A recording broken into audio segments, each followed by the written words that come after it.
Amanda, we've watched the Australia Day celebrations today.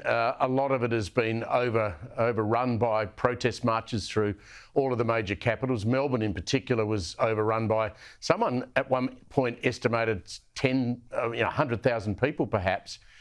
I said at the beginning of the program, I'm almost giving up on Australia Day. It's worn me out. What did you make of what you saw today?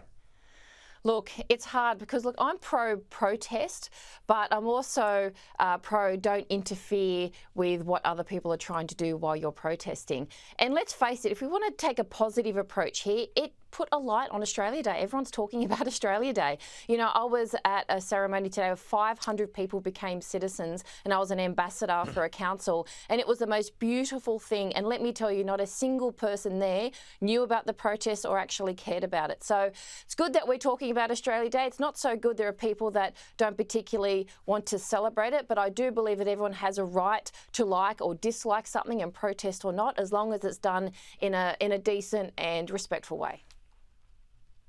Nicholas, I saw some images of you this morning. You were at a national ceremony at Town Hall today. Look, I did a number of events today, including, I think it was the biggest citizenship ceremony in the country at Melbourne Town Hall. And, Chief, you want a reminder of what an incredible country Australia is, go along to a citizenship ceremony. Remember, every person there has made the emotional and psychological decision to become an Australian and often travelled a long way to be standing there at that. So why it's incredible. Why out in the street do we have people holding signs about genocide and joining Palestine up with Australia Day and people hating on Australia and saying F Australia?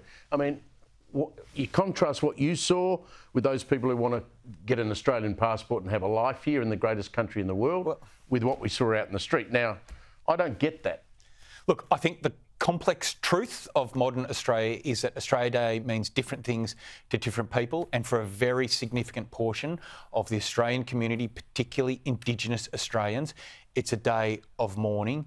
But what are they trying to achieve? I mean, I support the conversation. What are they trying to achieve? Well, they're trying to change the date. They're saying, let's find another day which doesn't, cause the same hurt for them. I do, actually, yeah. I mean, I think it's a conversation we need to have. I was thinking about this today. Look, we could make the first Monday in February Australia Day, and every year you get a long weekend, and we just move on from this debate. Amanda, like you said, you were tired of it. We need to change the day. I am tired. I'm tired of it as well. Let's put our energy into a day we can we'll get the Prime Minister to show some leadership and come out, and we'll have a national poll on whether we want to change the day. How's that hard? Well, Amanda, what do you think? Should we change the day?